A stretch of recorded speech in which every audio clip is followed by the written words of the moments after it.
Bismillah ar-Rahman ar-Rahim. So we're back with another video deconstructing the lies of CP. So let's continue. Even the Quran? Yeah. Let me ask you, do you watch cartoon? Yes, I do Okay. watch. I like cartoon. Me and you, so we have something to share. Let us see. What about the Quran? Speak about that Sulaiman, he have an army of a chicken and army of genie and a human. Do you believe in that? Okay, so now he's using fallacious reasoning. Now he's just like something that's supernatural.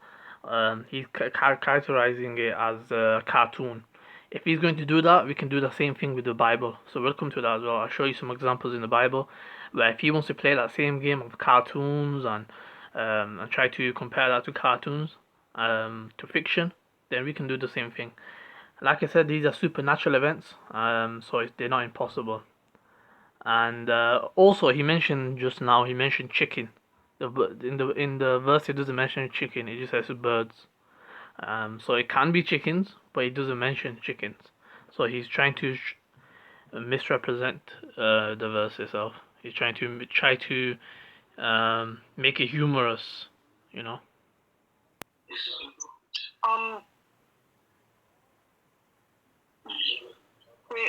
Can you explain that chapter to me?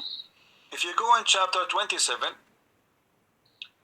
verse, you can read it. The whole chapter is very funny. I like it. It's my favorite chapter since I was a kid. I used to read it almost every day, just like, especially when we don't have electricity and there's. So then, does he read the Bible as well? Because the Bible mentions similar things. No cartoon on the TV. So chapter 27, verse number 20. Here we go. Read.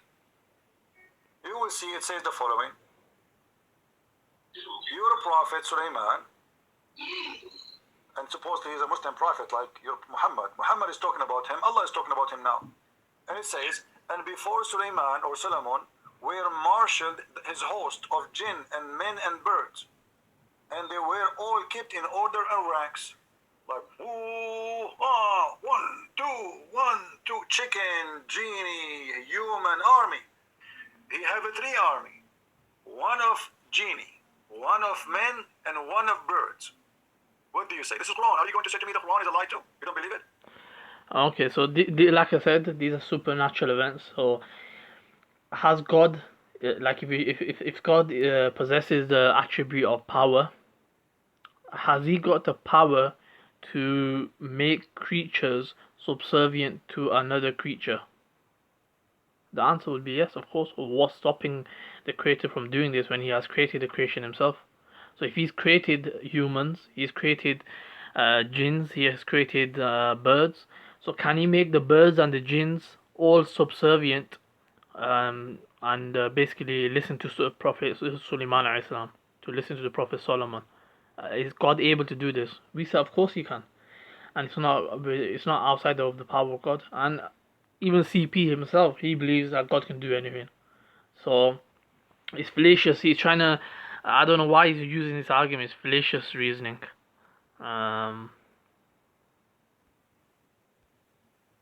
Yep.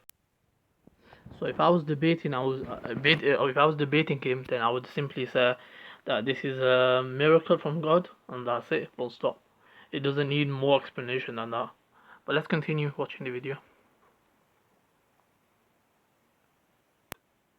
I believe there's something, there's a message to be behind the story of Solomon. So now you believe that there's a prophet of God, he have an army of birds and chicken.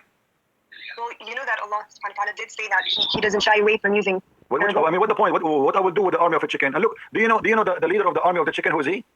Do you know who is he? So fallacious reasoning again. What will I do with the army of chicken? The army of like, it doesn't mention chicken in the first place. The army of birds, they it's not for you in the first place. It's for Prophet Solomon. So even if you didn't know what you're gonna do with the army of birds, it still doesn't follow your reasoning or your conclusion that they're useless. So that's fallacious reasoning. But I'll show you the sources later on where it actually mentions their purpose and what they do as well. But let's continue. Do you know who's he? No. His name is Al-Hudhud. Do you know what Al-Hudhud is? No. Okay, here we go. It says here. and he took a master of the bird, the master of the bird. Okay, this is the general. Let me show you. Do you speak Arabic? Yeah. Okay. If we go now and search for what al-hudhud means, give me a second to show it to you on the screen.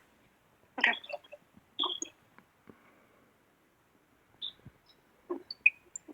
All right, this is al-hudhud. Let us put it in the screen. Small, tiny bird. And obviously Muhammad, he chose him to be the general because he had something in his head. It looked like a rank, huh? I mean, it makes sense. So yeah, the Prophet didn't choose this. This is the Creator has made this bird. Allah's has given the ability to Solomon, and so this was one of the birds. So this is al-hudhud. There's many pictures of him. I don't know if you get the idea now. Do you get the idea which one we're talking about? No, I can't see that one. You can't see the screen? Look at the screen. Yeah, all I see is the clouds. Okay, now I see. Okay, this is the hudhud. According to your Quran, this is General Hudhud, who is in charge of the army of the birds. What do you think? Your God is telling us a true story, or this is something for cartoon for kids? So again, how would you determine whether this is true or not? You have to actually be there at that place and see it, or you trust the message where it's coming from. So you trust the source. So we trust the Prophet, and the Prophet has told us the truth. He's delivered the message, which is the Quran, and this message is pure, it's preserved. So we trust the message itself as well. This message is consistent. It's consistent with the innate nature of humans. It has prophecies, and so it has profound wisdom, and even in laws as well. So it's profound wisdom in laws. So the revelation is miraculous. We have testimonies of miracles taking place. So due to all these factors, we would accept the source who we hear it from, even though we haven't seen it ourselves. So even though we haven't seen the miracles, we would accept them due to external reasons. Simple. It's not that difficult to understand. He does the same thing. Like, he can't show us where Jesus physically, like if I ask him now, show me where Jesus gave life to the dead, he won't be able to do that. So he's going off based on testimony. So he's doing the same thing. So let's continue. Okay, so there was the story of Solomon with the jinn and them. Okay, so let's think about it, right? Let's think about it. Go ahead. Start thinking. Okay, let's go back to the chapter. There's jinn. So what do we know about jinn? We know that they're smokeless. What is jinn? Have you ever seen a genie? Yeah, I saw in my dreams the jinn before. You saw a genie before? Okay, let's go to the sources, because he's gonna go on to a different point slightly. So let's go to the sources now, inshallah. Okay, so these are biblical references, right? So in the biblical references in the Old Testament, the prophets performed miracles. Now look what happened here. Moses and Aaron's rod became a serpent. So he had a rod with him, right? It became a snake. We can make jokes out of this. We can say, oh look, we can bring an image from Google and say, oh look, this rod. Do you believe it became a snake alive? You know, we can take the mick out of it as well. We can do the same thing. But however, we believe in Prophet Moses, and so we don't, and we also believe that God has the ability to do miracles. He's got power to enact miracles. So it's not impossibility. So we're not stupid to degrade prophets and degrade a logical argument. So it's pointless. So here you can see many miracles that were done. Moses, waters of Marah made drinkable, water from the rock. Aaron's rod sprouts. So there's many things here. The sun and the moon stand still. You can see the reference right on the right. You'll see the references on the right. Let's see. Jonah, for example, this is a famous story. Jonah rescued from the belly of the fish. So he was alive in the belly of the fish.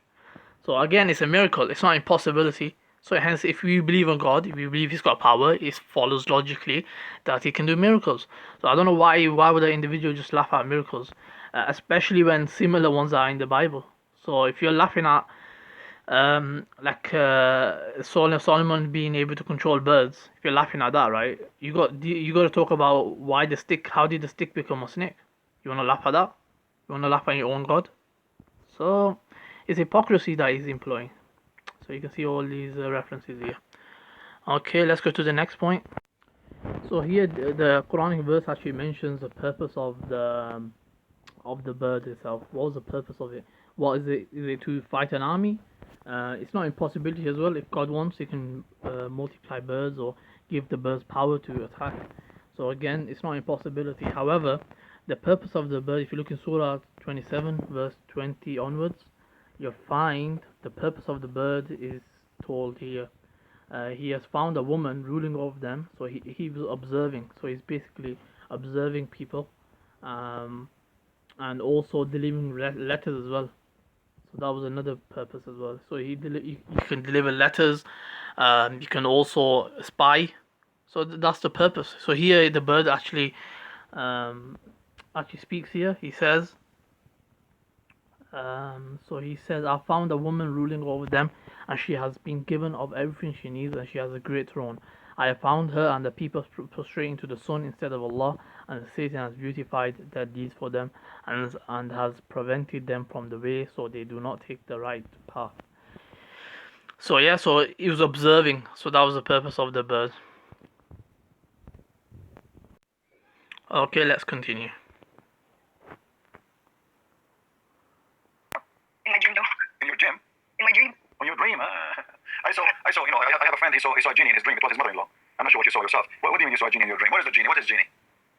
It's another creation by God, and it's made of smokeless fire. So when I saw it in my dream, I saw the form of the genie. But you can see through it. I saw through it. Is it true that you Muslims believe that genie can have sex with you?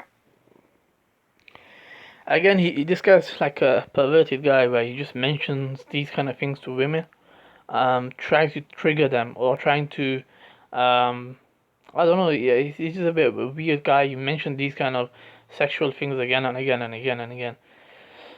So the jinns, just like humans can have intimacy, the jinns can also have intimacy. So what's the problem there? Of course they shouldn't like interact with humans. Instead, there's a barrier where they shouldn't really interact with humans unless there's a need. But that's it really. But he's gonna now make it perverted. You know, this guy's a very perverted person. Yeah, I don't know about that. What do you mean? Come on, be honest with me. You know that. Even there's a Muslim. He opened the door on his wife. He found a fire. With my respect to you, he found a fire in her private part, and he claimed that this is what. By the way, the Islamic text doesn't mention about intimacy of jinns with humans or anything like this. So this guy is just, he's very perverted. The reason, because of the genie, he was sleeping with her because genie is made of fire, correct? I mean, I haven't heard that story. Like, I've never personally experienced anything like that. All right. So now Sulaiman, he had an army of genie. What he did with the army of genie? Okay, so he had maybe, by the permission of God. Yeah, but what he would do with the army of genie and army of chicken? What he would do exactly? He occupy which territory with his genie and chicken? So yeah, he would basically, if there was for example, he went to a different land, and there he occupied a different land. So it's essentially he was conquering lands. So what's the issue? Okay, so was he leading a battle in that particular chapter? No, this is a bird. You know, do you see how small this bird? Do you see how small this bird? This is smaller than a pigeon. Pigeon is bigger than this bird. What this bird will do in a wartime? What this bird can do? Can you tell me? He will go and kill the small mosquito. I've already said what the bird would do, which is spy on the people. Because of the Prophet Sulaiman, he could communicate with the bird, so the bird could say, okay, your enemy is this far away, and whatnot. So if there was any, for example, if I remember correctly, he went to one of the queens, and that's where like the communication that was needed as well. So, yeah, it's quite kind of simple as that. What he would do? If there is a lot of them, they can do some damage, yeah. Man, yeah, but do you know what this bird is about? This bird, according to your God, he have a special qualification. He can see and find women who have no hair in their legs. Really? Yeah. Yeah, this is false. So now you're just trying to crack jokes. And I say, oh, the bird can see women with. Like I said, this guy's perverted. Look at what he's actually saying. He's talking about women without hair and whatnot. This guy's perverted guy. Which I want to buy one because until now I'm single and I cannot find a woman. She doesn't have hair in her legs. So I want to get one like this. If you know somebody who can sell those birds, please, I want to buy one because I'm desperately looking for a woman. She have no hair in her legs. This is the only one who can do that. If Allah says so, it must be true. By the way, the scripture doesn't mention anything like this. So this is just his perverted twist. You laughing? Okay, so anyway, so Solomon. Sarah, let us do this, Sarah. You said to me that you as a Muslim, why you are a Muslim? I mean, look at this. This is can't you tell this is really crazy? I mean, what kind of God? Who's going to believe this? Like, have you heard that Sulaiman, he heard the speech of the ant? Did you hear about that story? That Sulaiman, he heard the speech of the ant? Yeah, the one where. Okay, do you know that the ants don't talk? The ants don't have speech. Ants are mute. So how Sulaiman, he heard the speech? So the ants they communicate with each other. There's a sound that they make. That's number one, right? So what was mentioned was that Solomon can hear their speech. Now the speech of the ants doesn't have to be like the English words that we're saying or the Arabic words, right? So that's completely like fallacious reasoning that he's employing. But let's finish this and I'll show you some sources. The ant, how he can hear it? Ants are mute. Ants they communicate by chemical and by vibration only. They don't talk. Look here what it says. So when Sulaiman walked with his horse, his army, one of the ants in the valley of ants. By the way, my house in the Middle East is about like 20 kilometers from the valley of ant. You know, we are neighbors. So when he arrived there, one of the ant, when he arrived to the lovely valley of ants, one of the ants said, "O ye ants, get into your habitation, lest Solomon and his host, which means the army of chicken and the genie, crush you under his foot without knowing it." So he smiled, amused at her speech. How he can hear the speech of the ant if the ant are mute? Okay, let's go to the sources now. Okay, so this is a scientific source. It's for like primary school kids and whatnot. So here it mentioned the young scientists learn how ants work as a community and are friendly to each other, communicating using chirping sounds called stridulation. This is a sound made by rubbing two parts of the abdomen together. They use this to communicate to others where the best leaves are on the plant and if they are in trouble. So they basically use these kind of sounds, right, to communicate with each other, and also communicate using signals with the legs and use an antenna. Okay, so that's quite clear that they use sounds, chirping sounds. Okay, now let's go to the Islamic source.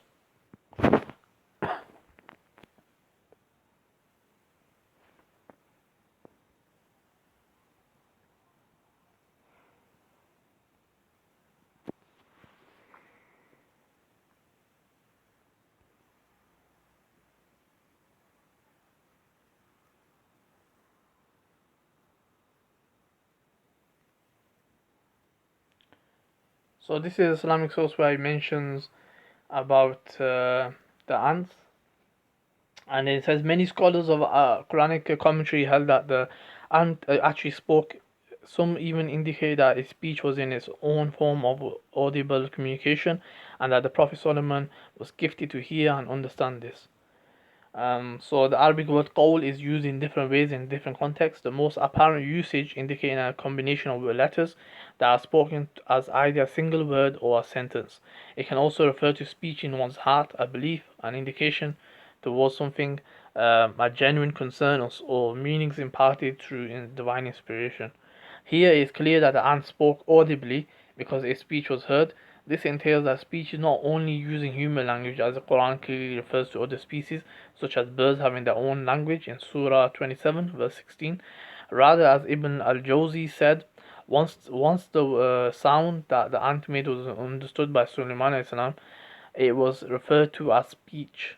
So once it was understood, it was referred to as a speech. Science has also made the recent discovery that ants do talk to each other by making sounds to communicate, which was previously unknown. Thus, the Quran miraculous wisdom and veracity is continuously unfolding itself, if only we are patient and have firm belief. So yeah, they do communicate. The Quran also confirms this. Simple. It's a miracle again. It's not impossibility like I mentioned before. So let's go back to his video. Just before we go back, I just want to quickly show you the Bible. It says here the Bible mentions angels, demons, a living creature, seraphim, and cherubim. So these are things that actually mentioned. The Bible even mentioned demons. So if you want to mock the Quran, we can also mock the Bible in this manner.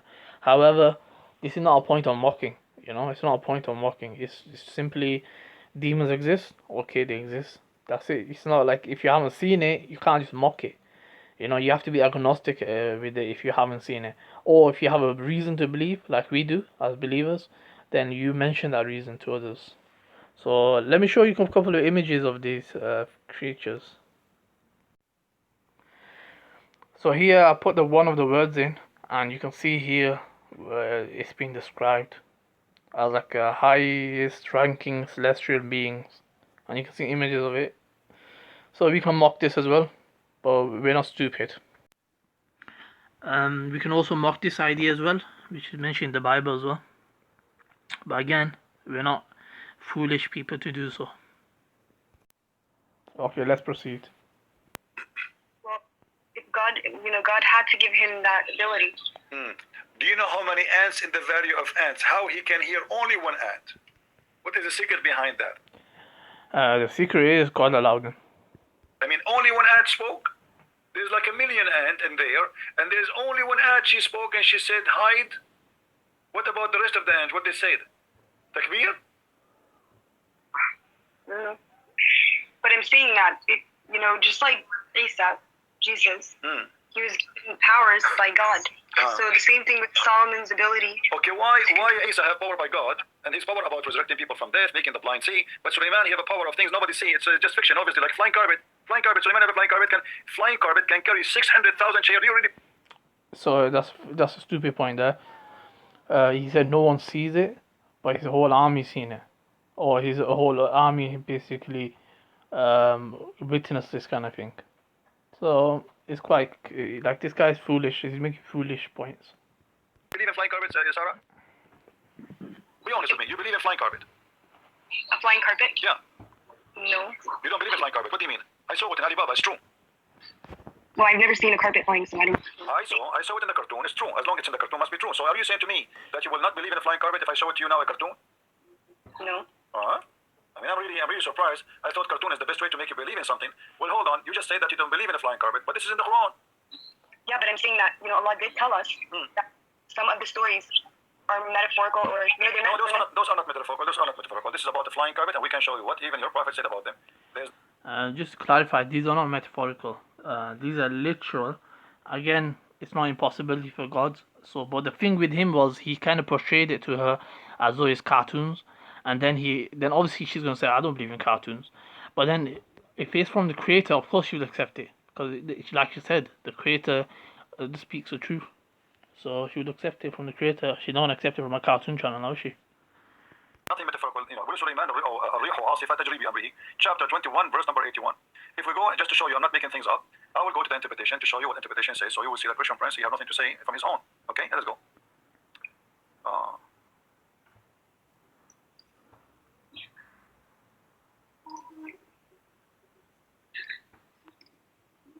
right.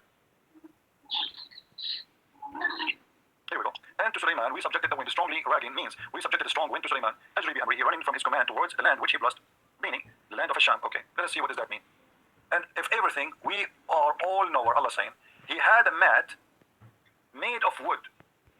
Who had... By the way, the verses actually said that it was a flying carpet or anything like this, right? So he talks about he had control over the wings, the winds, and so that's what the verse mentions. And some commentators have mentioned that it was like a wood, and it wasn't even a carpet. It was a wood, and and it wasn't like I said, it wasn't a flying carpet. So the way he's trying to portray is like Aladdin, for example, and it was nothing like that. This was something. This is a plaque of wood which could carry like army. That's what the commentators mentioned, but that's not something that we can confirm. And so Muslim will not confirm that holistically, with certainty. But let's go to the references. Give me a second, I'll take you to the. So here you can see, like, for Solomon, we subjugated a violent wind. So that's what the verse mentions. And so here on the commentators, they actually mention, like Ibn Kathir, for example, he mentions it was carried by the wind. It was made of wood and was of normal size, which could accommodate him and all the functionaries of the government as well as the army. along with their weapons, and the wind carried them all wherever it was commanded to go, covering 2 months' journey in one day. So essentially, it talks about a miracle that was given to Prophet Solomon. So yeah, no issues with that. Let's go back to the video. Made of wood. Who had that carpet? Sulaiman. Made of what? Made of wood. Which he would place all the equipment of his kingship. Horses, camels, tents, and troops. And then he would command the wind to carry it. And he would go, which means the wind, go underneath it and would carry him aloft, shading him and protecting him from the heat. So Sulaiman now he is flying with the flying carpet, and he put all his kingdom. The whole kingdom is flying. This is not the Boeing 777. This is bigger, 600,000 chair only. This is chairs, plus all the animals, plus all the chickens, plus all the elephant, all the horses, all the war equipment, everything in the top of the flying carpet. And then in the top of him, there's the birds who fly to keep him in shade. And you know what birds do when they fly in the top of you? They will shower you with poo-poo. You know that, right, Sarah? Yeah. Okay. So Sulaiman now we can imagine how much he's covered by poo-poo. The poo-poo is all.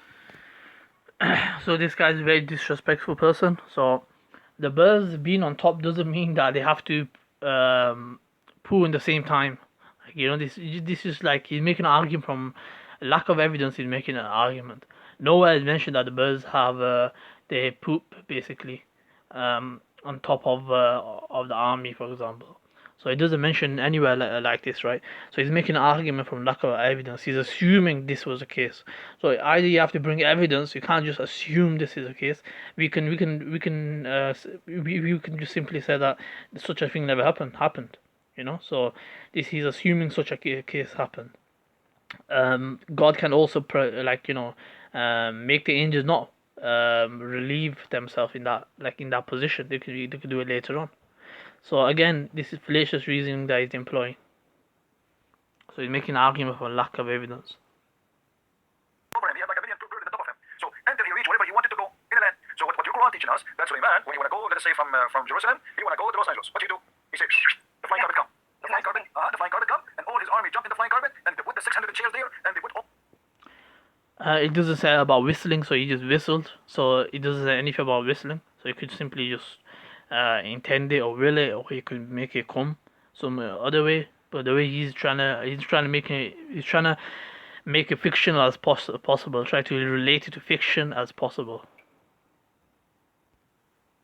The camels, the horses, and everybody, come on, take me, everybody go on the top of the flying carpet, and we go to Los Angeles. What do you think? Is this true story? So I think that the message of that story is that God gives powers to whom He wills. You know, so for Solomon, it would be the control of the wind, the jinn. What else did he do?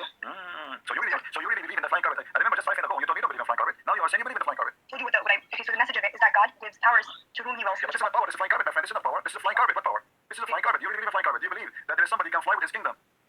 We fly in airplanes today. Yeah, but airplane is not a flying carpet. There's an engine and there's etc. and cannot carry. So that's a profound point she mentioned, that the fact that there's aeroplanes.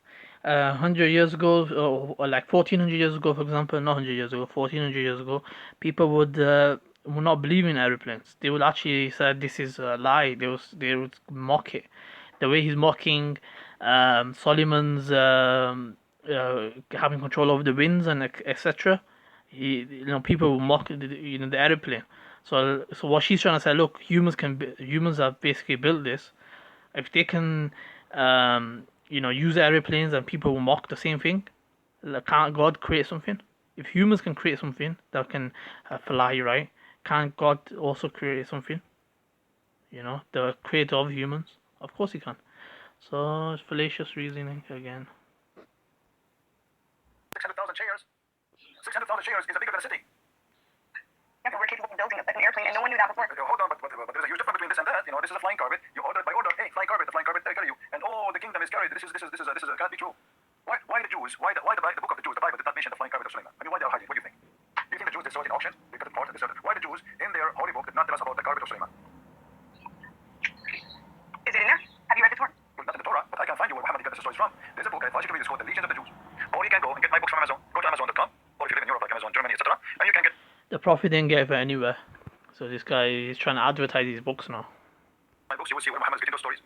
Muhammad is copying a story from the Legions of the Jews, which is not the truth. It's just a fiction. The Jews, they used to tell their kids about the glory of Solomon, the glory of David, the glory of their rabbis, the glory of their kings. It's a fiction story. Muhammad, he took it, he put it in his Quran, and he said, this is from my God, this is a true story. But those are stories they used to tell their kids.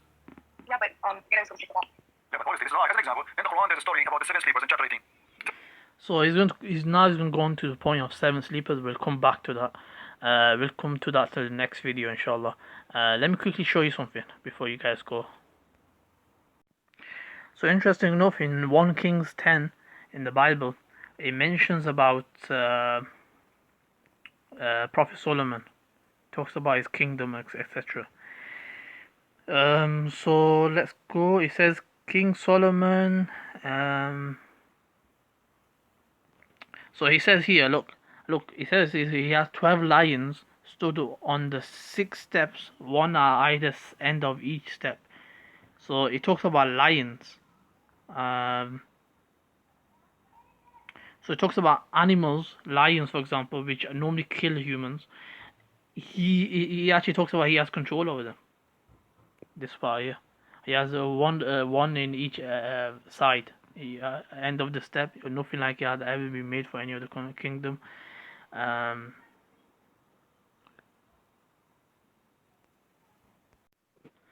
And this might be gold lions, like like a statue, but it doesn't appear to be so. It might be, but anyhow, he talks about his kingdom, like how vast of a kingdom he had, and he talks here about once every year, 3 years, he returned carrying gold, silver, and ivory, and apes and baboons. So what are these apes and baboons? Are they statues or are they literal? Then it talks about his kingdom, how much things he had. He accumulated chariots, horses. He had 1,400 chariots and 12,000 horses. And then it continues, like talks about his army and whatnot, how many things he had. So it's somewhat similar to the Quranic, which is that he had power over a lot of things. He had a kingdom. So let me show you one more thing. So if you guys are not aware of what Midrash is it's the writing of the commentators of the Bible. So it's an interpretive act seeking answers to religious questions by both practical and theological, by plumbing the meaning of the words of the Torah. So that's what Midrash is. It's basically commentaries by the Jewish people. So let me show you a reference where the flying carpet actually is mentioned. It's been commentated upon as existing. Alright, so this is a midrash. You can see the individual's name there. Okay, 611. So it says the midrash brings a beautiful story about how King Solomon went traveling with his entourage on a flying carpet. Can you guys see that? So his entourage was on a flying carpet. On landing, squashed many ants, bending down to listen to the queens of the ant. So he actually mentions the midrash. The commentators actually mention the biblical commentators actually mentioned that he listened to the queen of ants. So everything that has been mocking, right? Biblical commentators have actually mentioned, the Jewish biblical commentators actually mentioned that such a thing did happen. So it's quite interesting, isn't it? He's mocking things which even biblical commentators would accept. So this guy's a hypocrite. Okay, then let's conclude here. So I'll speak to you next time, and inshallah I'll release the video maybe in 2 days, inshallah. Assalamu alaikum.